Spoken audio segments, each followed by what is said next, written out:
5ই August স্বাধীনতা দিবস পালন করে বিএনপি সহ অঙ্গ সংগঠন গাজীপুর জেলা। হুমায়ুন কবির মানিকের পাঠানো তথ্য ভিডিওচিত্রে থাকছে বিস্তারিত। ক্যামেরায় ছিলেন বিপ্লব হাসান বুলেট। 5ই আগস্ট 2025 উপলক্ষে গাজীপুর জেলা বিএনপি সহ অঙ্গ সংগঠন মিলে আনন্দ র্যালি ও সমাপ্ত আলোচনা করে। উক্ত আলোচনায় বিএনপির সিনিয়র নেতৃবৃন্দ সহ মাঠ পর্যায়ের আরও অনেক নেতাকর্মী উপস্থিত ছিলেন। উক্ত আলোচনায় 16 বছরের আওয়ামী লীগের দুঃশাসন অপশাসন নিয়ে বিভিন্ন জেল জুলুম হত্যাকাণ্ড নিয়ে নেতারা বক্তব্য দেন।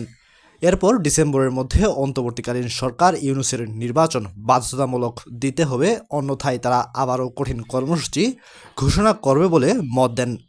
অন্তর্বর্তীকালীন সরকার ইউনূসের ফ্যাসিবাদী আচরণ ও মনোভাবকে তারা উদ্ধৃতপূর্ণ ও সন্দেহজনক বলে আখ্যা দেন নতুন দল এনসিপি।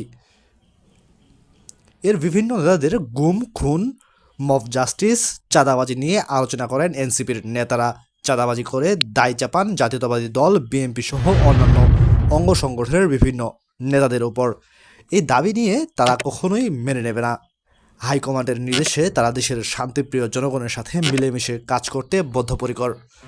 জেলার নেতৃবৃন্দের আদেশে সকল সেক্টরে সকল স্তরে তারা লেভেল প্ল্যান ঠিক রেখে রাজনীতি করতে আগ্রহ প্রকাশ করেন। তারা আরও বলেন, যদি কোনো সাধারণ মানুষের চাঁদাবাজির দলবাজির কোনো খবর থাকে যেন নেতাদের কাছে জানানো হয়। বিষয়টি তারা প্রশাসনকে সাথে নিয়ে কাজ করবে।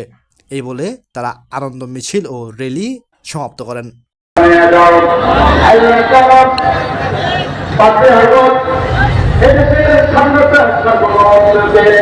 রক্ষা করতে গিয়ে গণতন্ত্র উদ্ধার করতে গিয়ে যে সমস্ত ছাত্ররা ছাত্রী ভাইরা করে জীবন দিয়েছে আল্লাহ, সকলকে তুমি তাদেরকে শহীদ হিসাবে কবুলের মঞ্জুর করে নাও।